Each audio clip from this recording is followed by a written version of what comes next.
orang keras kepala itu agak sulit diberi masukan, baik itu oleh teks hasil bacaan atau oleh verbal hasil diskusi, itu agak sulit. Kalau bahasa sononya kupeh. Apa tuh?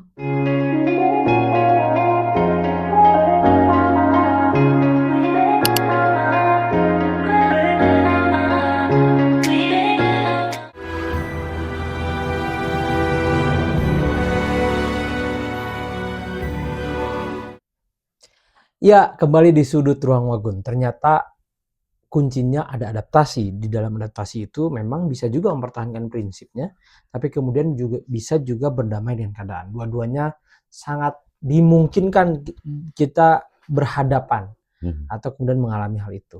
Betul, ya Kang? Betul. Pernah nggak ngalamin? Sering. Kalau makhluk hidup, sering? makhluk hidup yang berkawan dengan semua strata sosial, itu pasti. Kita ngobrol dengan orang yang lebih tinggi pengetahuannya, kita dapat sesuatu, kita harus beradaptasi dengan mereka.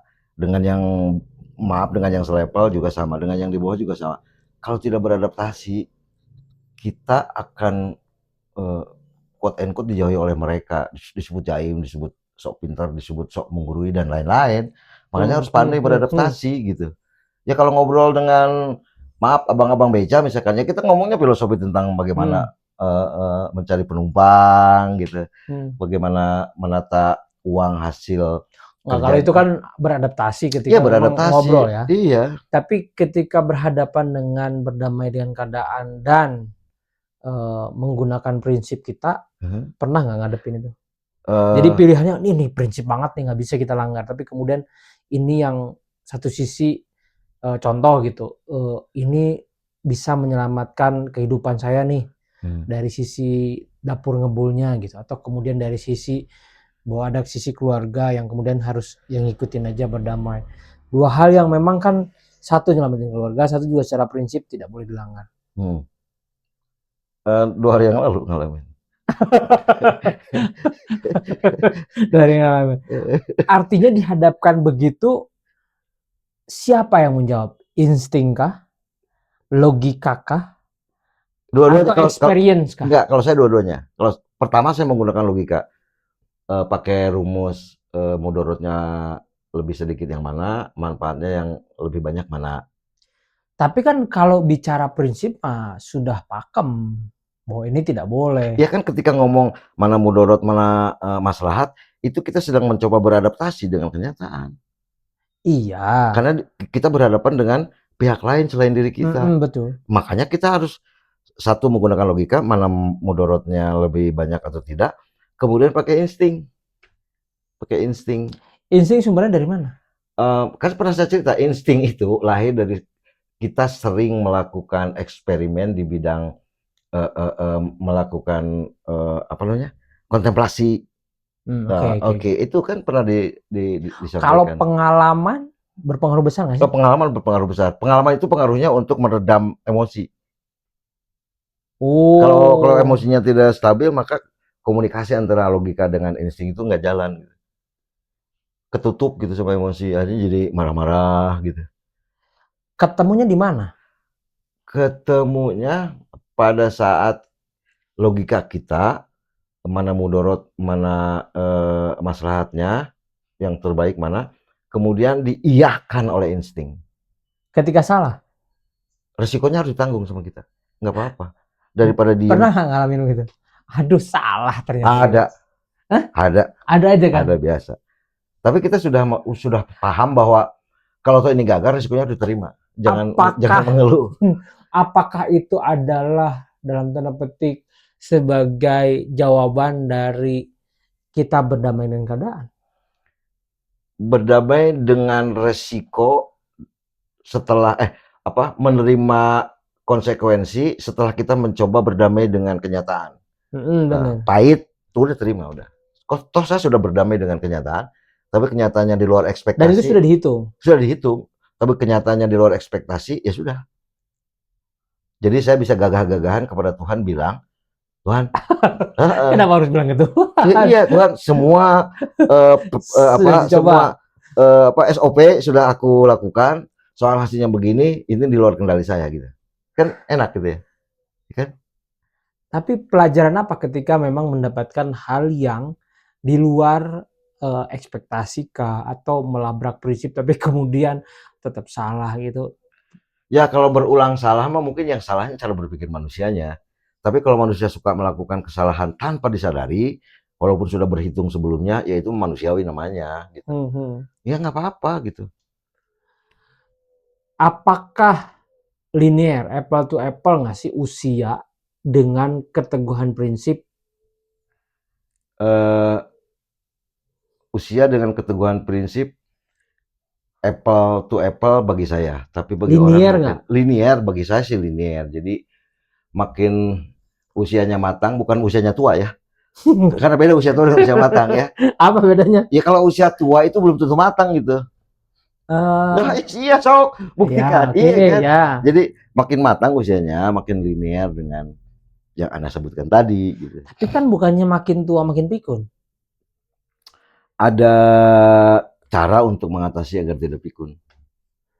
Ya, itu mah pada waktunya juga tetap aja kan hilang. Betul, ya. Pasti akan melambat lah, makin tua Iya, makin melambat. Tapi ada upaya yang bisa dilakukan oleh manusia agar pelambatan itu tidak secepat dialami oleh orang-orang lain. setuju. Berarti itu hanya memperlambat saja. Oh, betul, memperlambat saja. Tapi apakah prinsip yang dari saat muda atau yang ditanamkan sejak dini itu akan tertanam kuat atau akan luntur Relatif jawabannya. Sebelum Anda selesai, saya jawab relatif. Kenapa? Relatif, tergantung kemampuan manusia untuk menyadari. Kan begini, banyak orang yang mengetahui A, B, C, D.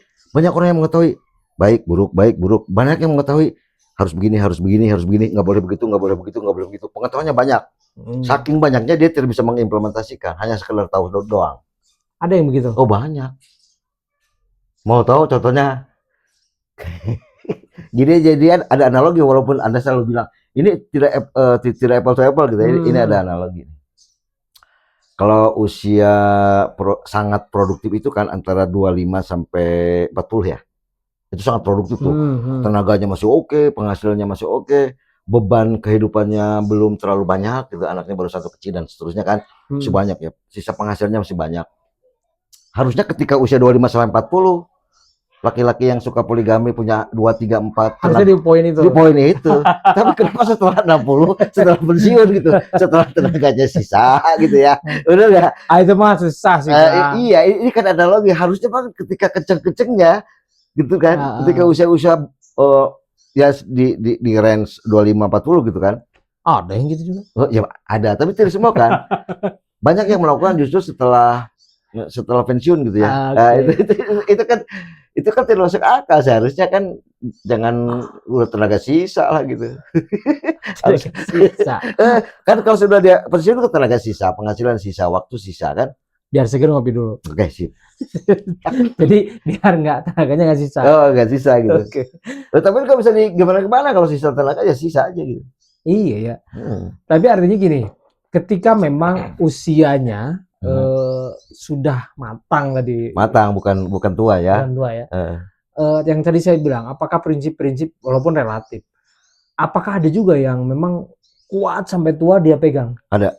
Bahkan saya melihat sebagai seorang saksi.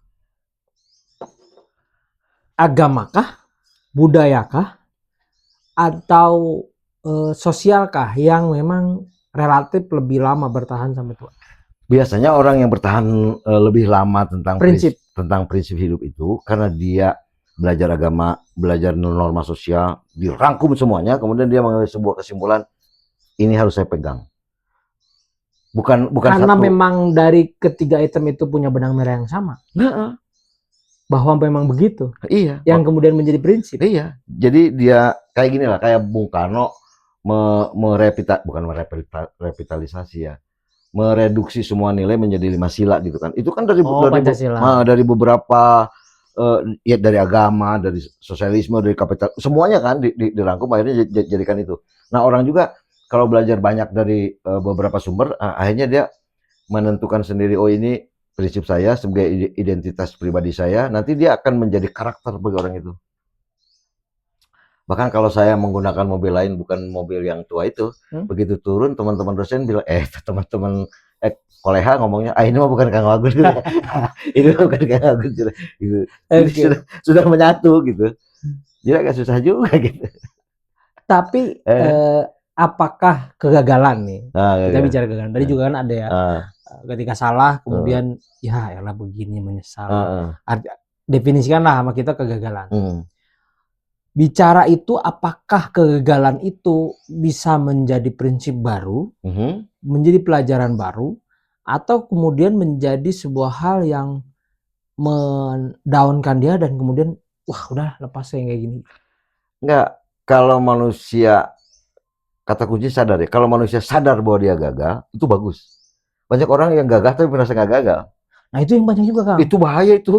Kayak orang yang sakit, tapi dia tidak merasa sakit, itu bahaya itu. Jadi gini, banyak yang dia gagal menurut secara objektif, tapi kemudian dia kekeh merasa tidak gagal. Ya, ada aja kayak begitu. Tidak sadar diri akan kegagalan. Cara sadar bahwa dia gagal apa dong? Ada parameter yang sejak awal harus ditentukan. Saya mau melakukan ini, goalnya ini. Nah, kalau goalnya tidak dapat dengan rentang waktu yang sudah ditentukan, deadline dalam istilah jurnalisme atau jurnalistik, baru kita bisa mengatakan gagal. Berapa persen? Nanti kelihatan tuh. Ada beberapa item yang seharusnya dipenuhi, ada 10. Ternyata yang dipenuhi cuma 4. Oh, berarti gagal. Tapi gagalnya tidak total. Gitu. Ada parameter yang harus dibuat oleh diri sendiri. Karena yang tahu kemampuan diri sendiri bukan orang lain, kecuali dia sendiri. Berarti memang harus diukur. Harus diukur, ada ukurannya. Nah, kalau sudah sadar saya gagal, ya. Tapi kan ketika memang dia kekeh mah, ya punya, nah itu yang saya sebut bisa jadi keras kepala ya. Keras kepala bahwa dia gagal dan tidak sadar kan, ketika bicara parameter yang akan sebutkan kan belum tentu juga dia bisa mikir parameter. Oh iya. Karena dia keras kepala. Iya. Di luar itu apakah ada dalam tanda petik pelajaran atau kemudian hal yang bisa menyadarkan dia? Kalau orang keras kepala itu agak sulit apakah berinteraksi dengan orang kah? Enggak, kalau orang keras kepala, orang keras kepala itu agak sulit diberi masukan, baik itu oleh teks hasil bacaan atau oleh verbal hasil diskusi, itu agak sulit.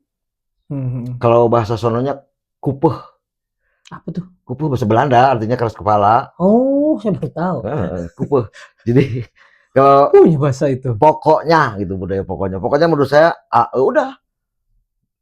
Jadi mental block berarti. Ya, mental block terhadap kekupehannya. Kupeh, saya baru tahu tuh ada bahasa kupeh. Iya, bahasa Belanda itu. Baru tahu Kang, benar saya. Oke, jadi nah ini yang memang yang tadi saya bilang mental block, artinya harus juga menjaga kesehatan mental. Iya, nih. harus ini kayaknya nanti kita akan ngundang psikolog atau apalah, bicara mental juga penting. Bagaimana hari ini banyak juga kan yang mental block. Saya kemarin saya juga kan psikolog, tapi psikolog gadungan.